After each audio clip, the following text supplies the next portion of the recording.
বিসমিল্লাহির রহমানির রহিম। আসসালামু আলাইকুম ওয়ারহমতুল্লাহি ওয়াবারাকাতুহ। যে গুনাহে আপনি বারবার পড়তেন এখন ঘৃণা লাগে, আল্লাহ আপনাকে পবিত্র করছেন।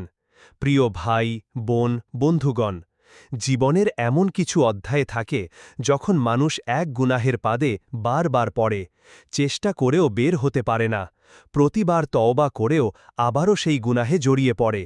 এমন পরিস্থিতিতে কেউ কেউ হতাশ হয়ে পড়ে, আবার কেউ কেউ সেই গুনাহকে চিরতরে ঘৃণা করতে শেখে। যখন আপনি সেই গুনাহকে ঘৃণা করতে শুরু করেন, যে গুনাহে আপনি এক সময় মগ্ন ছিলেন, তখন বুঝে নিন আল্লাহ আপনার হৃদয়ে পবিত্রতার আলো ঢেলে দিয়েছেন। এই ঘৃণা কোনো সাধারণ অনুভূতি নয়, বরং এটি হচ্ছে আল্লাহর পক্ষ থেকে এক নিদর্শন যে তিনি আপনাকে ক্ষমা করছেন এবং আপনাকে আত্মিকভাবে উচ্চ স্থানে তুলে নিচ্ছেন। খুবই গুরুত্বপূর্ণ এই বিষয়টি, আশা করি ভিডিওটি না টেনে পুরো বিষয়টি শুনবেন, হয়তো আজকের পর আপনিও বদলেও যেতে পারেন। সাথেই থাকুন। ১. গুনাহ থেকে ঘৃণা জন্মানো, হৃদয়ের পরিবর্তনের প্রথম ধাপ। গুনাহের প্রতি ঘৃণা তখনই আসে যখন অন্তর জেগে ওঠে। আল্লাহ তাআলা বলেন, যে ব্যক্তি আল্লাহর ভয়ে কাঁদে তার চোখে জাহান্নামের আগুন হারাম। এই চোখে যদি কোনোদিন হারাম দৃশ্য পড়েও থাকে কিন্তু এখন তা দেখে ঘৃণা লাগে, তবে জানুন আল্লাহ আপনার অন্তরকে পরিবর্তন করে দিয়েছেন। এটি তওবার এমন এক স্তর যেখানে আপনি আর আগের মতো থাকেন না। আপনি আর সেই গুনাহের প্রতি আকৃষ্ট হন না, বরং তা থেকে দূরে থাকতে চান। ২. শয়তান যাকে দিয়ে খেলত সেই আজ খেলাটি ভেঙে দিয়েছে। গুনাহ বারবার করার পেছনে সবচেয়ে বড় ভূমিকা রাখে নফস ও শয়তান। তারা এমনভাবে আমাদের আত্মাকে নিয়ন্ত্রণ করে যে আমরা সেই কাজটাকে স্বাভাবিক মনে করি, কিন্তু একদিন হঠাৎ যখন সেই গুনাহ আমাদের অন্তরে কাটা হয়ে বিঁধে, তখন শয়তান তার হাতছাড়া খেলোয়াড়কে দেখে ক্ষুব্ধ হয়। আপনি সেই মানুষ যে শয়তানের খেলাটি ভেঙে দিয়েছেন। আপনি সেই মানুষ যার ভেতরে আল্লাহ তার রহমতের আলো ঢেলে দিয়েছেন, আর সে আলো শয়তানের আধারকে দূর করেছে। ৩. তওবার প্রকৃত ফসল পাপের প্রতি ঘৃণা। তওবা শুধু মুখের কথা নয়, এটি হৃদয়ের গভীর এক যাত্রা। সত্যিকারের তওবার আলামত হল আপনি সেই গুনাহের কথা মনে পড়লে লজ্জিত হবেন, কেঁদে ফেলবেন, আর যদি কখনো সে পরিস্থিতিতে পড়েন আপনি নিজেই নিজেকে ঘৃণা করবেন। রাসূলুল্লাহ সাল্লাল্লাহু আলাইহি ওয়াসাল্লাম বলেছেন, তওবা হল গুনাহের প্রতি অনুতপ্ত হওয়া। ইবনে মাজাহ। যখন গুনাহের প্রতি অনুতাপ জন্মে এবং আপনি তা ত্যাগ করার পরেও তার কথা মনে পড়লে ঘৃণাবোধ করেন, এটাই প্রমাণ করে আপনার তওবা কবুল হওয়ার পথে। ৪.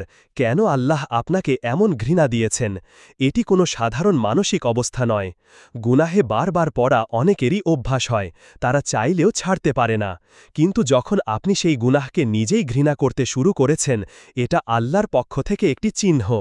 আল্লাহ তাআলা বলেন, নিশ্চয় আল্লাহ তওবাকারীদের ভালোবাসেন এবং যারা নিজেদের পবিত্র রাখে তাদের ভালোবাসেন। সূরা বাকারা, আয়াত ২২২।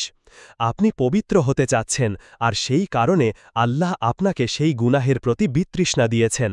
আপনার এই অভ্যন্তরীণ রূপান্তরই প্রমাণ করে আপনি আল্লাহর বিশেষ রহমতের আওতায় চলে এসেছেন। ৫. এই ঘৃণার সাথে আসে কান্না, আফসোস এবং পরিবর্তনের আকাঙ্ক্ষা। আপনি হয়তো এমন এক গুনাহ করেছিলেন যেটা সমাজ জানলে মুখ দেখাতে পারতেন না, কিন্তু এখন আপনি সেই পাপের জন্য আফসোস করেন, আপনার চোখে পানি আসে, আপনি চান সময়কে পেছনে নিয়ে যেতে। এই কান্না, এই অনুভবই আল্লাহর কাছে সবচেয়ে প্রিয় ইবাদতগুলোর একটি। রাসূল সাল্লাল্লাহু আলাইহি ওয়াসাল্লাম বলেন, আল্লাহর কাছে সেই চোখ সবচেয়ে প্রিয় যেটা শুধু তার ভয়ে অশ্রু বিসর্জন দেয়। হাদিস। যখন আপনি গুনাহের কারণে কাঁদেন, তখন আল্লাহ আপনার সেই কান্নাকে কবুল করে আর তার বিনিময়ে আপনাকে মাফ করে দেন। ৬. আপনি আগের জায়গায় থাকলেও আগের মানুষ নেই। অধিকাংশ মানুষ ভাবে, আমি তো একই শহরে একই জীবনে আছি, তাহলে আমি কিভাবে বদলে গেলাম? প্রকৃত পরিবর্তন আসে হৃদয় থেকে। আপনার অবস্থান না পাল্টালেও আপনার দৃষ্টিভঙ্গি পাল্টে গেছে। আপনি এখন হালাল হারামের পার্থক্য বোঝেন, পাপের স্বাদকে তিক্ত মনে হয়। এটি কোনো বাহ্যিক পরিবর্তন নয়, এটি আত্মিক উন্নতি। আল্লাহ তাআলা বলেন, আল্লাহ যার হৃদয়কে ইসলামের জন্য খুলে দেন সে তো আলোর ওপর রয়েছে। সূরা আজ জুমার, আয়াত ২২। ৮ পাপের অতীত আপনাকে পেছনে টানে না, বরং ধাক্কা দেয় সামনের দিকে। আপনি অতীতে গুনাহ করেছেন, এটা সত্য, কিন্তু সেই পাপ আপনাকে আর পেছনে টানছে না, বরং আপনি প্রতিনিয়ত আরও ভালো মানুষ হওয়ার চেষ্টা করছেন। আপনি কোরআন পড়েন, সালাত নিয়মিত আদায় করেন, দোয়ার মাধ্যমে আল্লাহর কাছে কাঁদেন। এই পরিবর্তন প্রমাণ করে আপনি গুনাহ থেকে শিক্ষা নিয়েছেন এবং আপনি এখন একজন পরিশুদ্ধ আত্মা। ৯ পাপের স্মৃতি এখন আপনাকে আল্লাহর কাছে আরও বেশি ঝুঁকিয়ে দেয়। কোনো স্মৃতি যেমন আনন্দ দেয়, তেমনি গুনাহের স্মৃতি অনেক সময় মনকে ভারাক্রান্ত করে। কিন্তু আপনি সেই স্মৃতি থেকে পালান না, বরং তা আপনাকে আরও বেশি ইবাদতের দিকে ধাবিত করে। এটি হলো সেই ব্যক্তির লক্ষণ যাকে আল্লাহ নিজের দিকে টেনে নিচ্ছেন। আল্লাহ তাআলা বলেন, যে আমার দিকে এক হাত এগিয়ে আসে, আমি তার দিকে এক বাহু এগিয়ে যাই। বুখারী। ১০ পাপ থেকে পবিত্র হওয়া মানেই নতুন জীবনের সূচনা। যখন আপনি সেই পাপ থেকে বেরিয়ে আসেন, তখন আপনি পুরাতন জীবনকে বিদায় জানিয়ে এক নতুন জীবনে প্রবেশ করেন। আপনার সামনে তখন খুলে যায় সততা, হালাল রুজি, সুন্নাহ মাফিক জীবনযাপন, সৎসঙ্গ, দোয়া ও ইবাদতের নতুন দরজা। আপনি নিজেই টের পান আপনার ভেতর কিছু বদলে গেছে। এটাই আল্লাহর পক্ষ থেকে তাহারাত বা পবিত্রতার নিদর্শন। ১০ আপনি এখন নিজেই অন্যদের জন্য অনুপ্রেরণা। সবচেয়ে সুন্দর দিক হল, আপনি যেই গুনাহ থেকে ফিরে এসেছেন, এখন আপনি চাইছেন অন্য কেউ সেই ভুল না করুক। আপনি মানুষকে সতর্ক করেন, আপনি কাউকে গুনাহ করতে দেখলে তার জন্য কষ্ট পান। এই মমতা, এই দায়বদ্ধতা একজন পরিশুদ্ধ অন্তরের নিদর্শন। প্রিয় বন্ধু, আপনি যদি এমন কেউ হন যিনি একসময় কোনো গুনাহে নিমজ্জিত ছিলেন কিন্তু এখন সেই পাপকে ঘৃণা করেন, তাহলে আপনার জন্য আছে সুসংবাদ। আল্লাহ আপনাকে ক্ষমা করছেন, আল্লাহ আপনাকে পবিত্র করছেন, আল্লাহ আপনাকে ভালোবাসছেন। ভুলে যাবেন না যেন। আল্লাহ তোমাদের তওবা কবুল করতে চান, আর শয়তান চায় তোমরা গুনাহ করে যাও। আজ থেকে আপনি আর সেই আগের মানুষ নন। আপনি একজন আল্লাহর প্রিয় বান্দা, যিনি গুনাহ থেকে ফিরে এসেছেন এবং এখন আল্লাহর পথে, আলোয়, ভালোবাসায় স্নাত হচ্ছেন। ১১ আল্লাহর নাম আত-তাওয়াব ও আল-গফুর, যারা ফিরে আসে তাদের জন্যই। আল্লাহ তাআলার ৯৯টি গুণবাচক নামের মধ্যে অন্যতম দুটি নাম হল আত-তাওয়াব, যিনি বারবার তওবা গ্রহণ করেন, আল-গফুর, যিনি অগণিতবার গুনাহ ক্ষমা করেন। আপনি যে গুনাহে বারবার পড়তেন, কিন্তু এখন সেই গুনাহ আপনার কাছে ঘৃণার হয়ে দাঁড়িয়েছে, এটি আল্লাহর আত-তাওয়াব নামের জীবন্ত নিদর্শন। আপনি যতবার ফিরে এসেছেন, আল্লাহ আপনাকে ফিরিয়ে দেননি। আপনি আজ ঘৃণা অনুভব করেন, কারণ তিনি আপনার হৃদয়কে পরিশুদ্ধ করে দিয়েছেন তার রহমতের ছায়ায়। তারা কি জানে না, আল্লাহ তার বান্দার তওবা কবুল করেন এবং সদকা গ্রহণ করেন, এবং আল্লাহ তওবাকারীদেরকে ভালোবাসেন? ১২ আল্লাহ আপনাকে আপনার গুনাহের কারণে অপমান করেননি, বরং আপনাকে শিক্ষা দিয়েছেন। অনেকেই ভাবেন গুনাহের ইতিহাস থাকা মানেই সমাজে ছোট হয়ে যাওয়া, কিন্তু আল্লাহর নিয়ম সম্পূর্ণ আলাদা। তিনি কাউকে তার গুনাহের জন্য চিরতরে লাঞ্ছিত করেন না, যদি সে সত্যিকার অর্থে ফিরে আসে। আল্লাহ বলেন, তোমার রবের রহমত ছাড়া কেউ হতাশ হয় না। যদি আপনি আজ সেই গুনাহকে ঘৃণা করেন, তবে নিশ্চিতভাবে বুঝে নিন, আল্লাহ আপনাকে অপমানের জন্য নয়, বরং আত্মশুদ্ধির জন্য গুনাহের অভিজ্ঞতা দিয়েছেন। এখন আপনি সেই অভিজ্ঞতা দিয়ে আরও অনেককে সাবধান করতে পারেন, সঠিক পথে ফিরিয়ে আনতে পারেন। ১৩ গুনাহ থেকে ফিরে আসার জন্য সাহস লাগে, আর সেই সাহস দেয় আল্লাহ। অনেকেই গুনাহে লিপ্ত থাকলেও তা থেকে ফিরে আসতে পারেন না, কারণ তারা সাহস হারিয়ে ফেলেন। তারা ভাবেন, আমার আর ক্ষমা নেই, আমি তো শেষ হয়ে গেছি। কিন্তু আপনি ব্যতিক্রম। আপনি সেই সাহসিকতা দেখিয়েছেন, যে সাহস আল্লাহ দেন তার প্রিয় বান্দাদের। যারা আল্লাহর পথে সংগ্রাম করে, আমি তাদের পথ দেখিয়ে দেই। এই আয়াত প্রমাণ করে আপনি নিজের চেষ্টায় একা নন, আল্লাহ আপনাকে সাহায্য করেছেন। আপনি পাপকে ঘৃণা করতে শিখেছেন, কারণ তিনি আপনার হৃদয়ে সাহস ও ঈমান দিয়েছেন। ১৪ শয়তান এখন আপনাকে ভয় পায়। এক সময় আপনি শয়তানের প্রিয় ছিলেন, সে যখনই চায় আপনাকে পাপের দিকে নিয়ে যেত।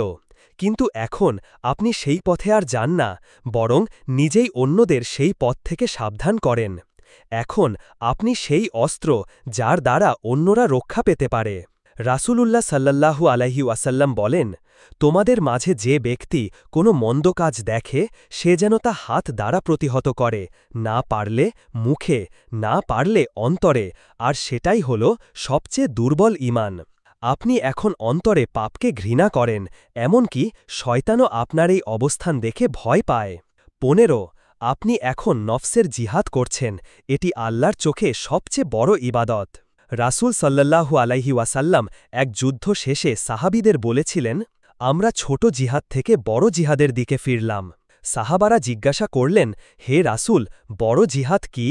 তিনি বললেন, এটি নিজের নফসের বিরুদ্ধে জিহাদ। আপনি সেই গুনাহকে ঘৃণা করতে শিখেছেন, মানে আপনি নফসের বিরুদ্ধে জিহাদ করছেন। এটি হল এমন একটি যুদ্ধ যেখানে পরাজয় নেই, যদি আপনি প্রতিদিন নিজেকে সংশোধন করতে থাকেন। 16 আপনি এখন জানেন আল্লাহর ভালোবাসা পেতে হলে অন্তরকে পবিত্র করতে হয়। সফল সেই ব্যক্তি যার অন্তর পবিত্র। পবিত্রতা শুধু বাহ্যিক নয়, বরং অন্তরের গভীরে। গুনাহের প্রতি ঘৃণা জন্মানো মানে আপনি নিজের অন্তর পরিষ্কার করছেন, আল্লাহর ভালোবাসা অর্জনের জন্য প্রস্তুত হচ্ছেন। যে ব্যক্তি আল্লাহর সামনে পবিত্র অন্তর নিয়ে হাজির হবে সেই সফল হবে। আপনি গুনাহের প্রতি বিরক্ত হচ্ছেন, মানে আপনি সেই অন্তর অর্জনের পথে যা আল্লাহর সামনে গ্রহণযোগ্য। 17 গুনাহে অভ্যস্ত ছিল এমন অনেক সাহাবীও হয়ে গিয়েছিলেন আল্লাহর প্রিয়। আমরা ভুলে যাই ইসলামের প্রথম যুগে অনেক সাহাবী ইসলাম গ্রহণের আগে ছিলেন গুনাহের মধ্যে, কিন্তু ইসলাম গ্রহণের পর তারা সেই জীবনকে ঘৃণা করেছেন, পরিবর্তিত হয়েছেন এবং পৃথিবীর শ্রেষ্ঠ মানুষে পরিণত হয়েছেন।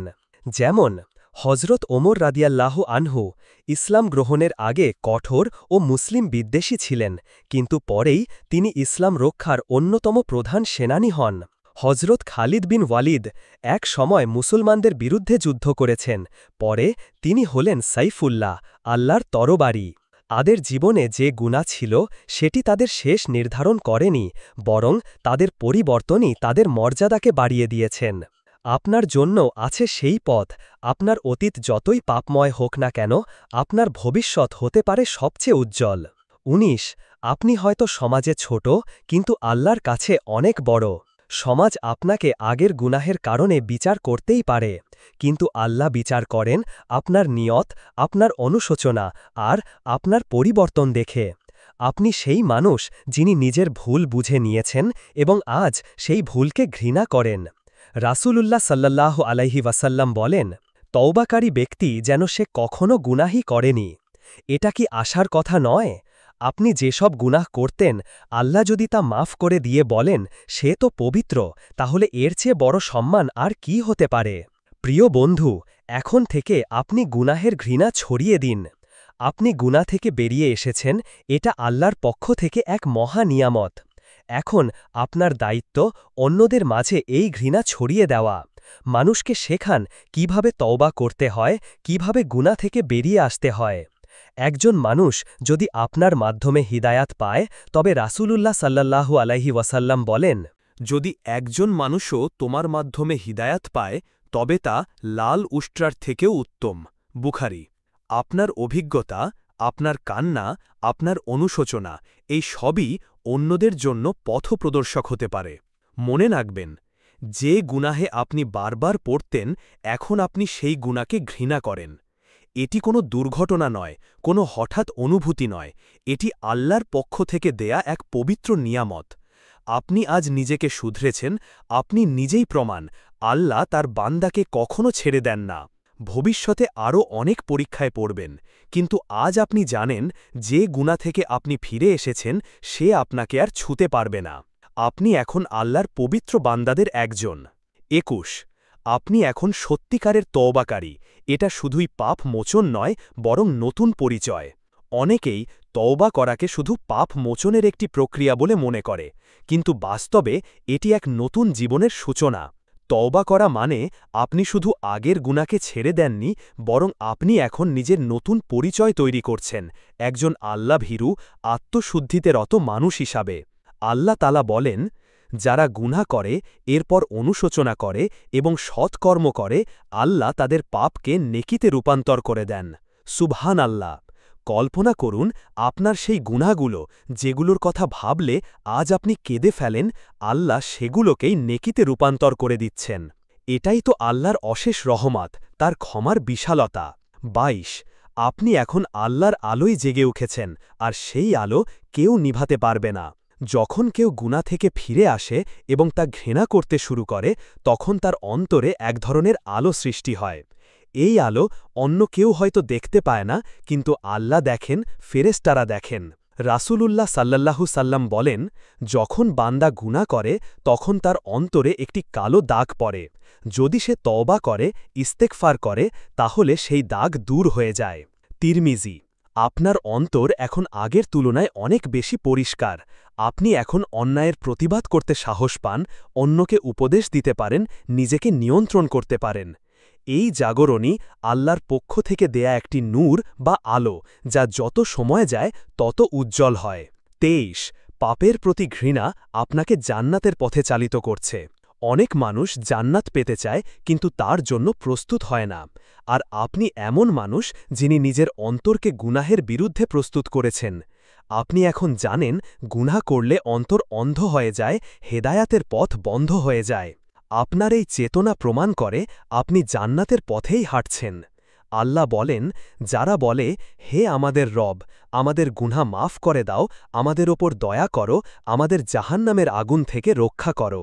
সূরা আলে ইমরান আয়াত ১৬।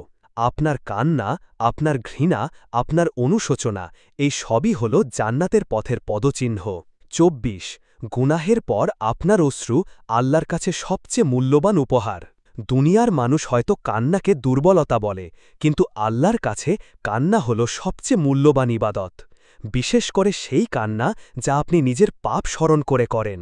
রাসূলুল্লাহ সাল্লাল্লাহু সাল্লাম বলেন, ২ চোখকে আগুন স্পর্শ করবে না, একটি হল সেই চোখ যা আল্লাহর ভয়ে কেঁদেছে। তিরমিজি আপনার গোপনে করা গুনাহ, গোপনে করা কান্না কেউ জানে না, কিন্তু আল্লাহ জানেন। আর আল্লাহ বলেন, তিনি তোমাদের গোপন কথাও জানেন এবং প্রকাশ্য কথাও জানেন। সূরা তাকবীর আয়াত ১৯ আপনার অশ্রু, আপনার অনুতাপ, এগুলোই আপনাকে জান্নাতের সবচেয়ে উচ্চ স্তরে নিয়ে যেতে পারে, ইনশাআল্লাহ। ২৭ আল্লাহ আপনাকে পবিত্র করেছেন, এখন আপনার দায়িত্ব এই পবিত্রতা বজায় রাখা। আল্লাহ যখন কাউকে পবিত্র করেন, তখন তিনি পরীক্ষা নিয়েও দেখেন, এই বান্দা কি সত্যিই পবিত্র থাকতে চায়। আপনি এখন যত ঘৃণা করছেন, সেই গুনাহ একদিন আবার পরীক্ষার মাধ্যমে আপনার সামনে আসতে পারে। তখন যদি আপনি আল্লাহর ভয়, প্রেম ও দয়া স্মরণ করে নিজেকে রক্ষা করেন, তবে আপনি আল্লাহর কাছে প্রিয় থেকে যাবেন। এই কারণেই আল্লাহ বলেন, তোমরা আল্লাহকে যেমন ভয় পাওয়ার কথা তেমনভাবে ভয় করো এবং মৃত্যুবরণ করো কেবল মুসলমান হিসাবে। সূরা আলে ইমরান আয়াত ১০২ আপনার এই ঈমান, এই আত্মসংযম, এই ঘৃণা, এই সবই বজায় রাখতে প্রতিদিন তওবা করুন, কোরআন পড়ুন, দোয়া করুন। ২৯ আজ আপনি গুনাহ ঘৃণা করেন, কাল হয়তো আপনি হেদায়াতের বাতি হবেন অন্যদের জন্য। আপনার এই গল্প একটি অনুপ্রেরণা হতে পারে বহু পথভ্রষ্ট আত্মার জন্য। আপনার পরিবর্তন অন্যদের ভাবতে শেখাবে, কাঁদাতে পারবে। এই কারণেই সাহাবীরা তাদের অতীত গুনাহ লুকাতেন না, বরং মানুষকে দেখাতেন, আমরা ছিলাম অন্ধকারে, এখন আছি আলোয়। আপনি নিজেও পারেন সেই আলোর বাহক হতে। হয়তো আপনি হবেন কোনো বিপথগামী হৃদয়ের পরিবর্তনের কারণ। আল্লাহ আপনাকে ব্যবহার করতে চান একটি পবিত্র অস্ত্র হিসাবে, অন্ধকার দূর করার জন্য। প্রিয় বন্ধু, আপনি যদি আজ গুনাহকে ঘৃণা করেন, যে গুনাহ একসময় ছিল আপনার প্রিয়, তাহলে জানুন আল্লাহ আপনাকে পবিত্র করছেন। এটি কেবল পরিবর্তন নয়, এটি একটি আল্লাহ প্রদত্ত সম্মান, মর্যাদা ও সুযোগ। আপনি আল্লাহর ক্ষমার দরজা পেরিয়ে এসেছেন, আপনি আল্লাহর আলোয় ডুবে আছেন। আপনি এখন নিজের জন্য নয়, পুরো সমাজের জন্য অনুপ্রেরণা। আপনার এই পরিবর্তনই আল্লাহর ভালোবাসার প্রমাণ। হে আল্লাহ, আমাদের সবাইকে গুনাহকে ঘৃণা করে তওবাকারী ও জান্নাতি বান্দা হিসেবে কবুল করুন। আমিন ইয়া রাব্বাল আলামিন। এই পর্যন্ত ভিডিওটি দেখার জন্য আপনাকে অসংখ্য ধন্যবাদ। ভালো লাগলে লাইক, শেয়ার এবং ফলো দিয়ে উৎসাহিত করবেন এবং সাবস্ক্রাইব করে পাশে থাকবেন, যাতে এই ধরনের ভিডিও আপনাদের কাছে পৌঁছে দিতে পারি এবং এই রকম ইসলামিক ভিডিও দেখে আমাদের অন্তর আত্মাকে পরিশুদ্ধ করতে পারি। আসসালামু আলাইকুম ওয়া রাহমাতুল্লাহি ওয়া বারকাতুহু।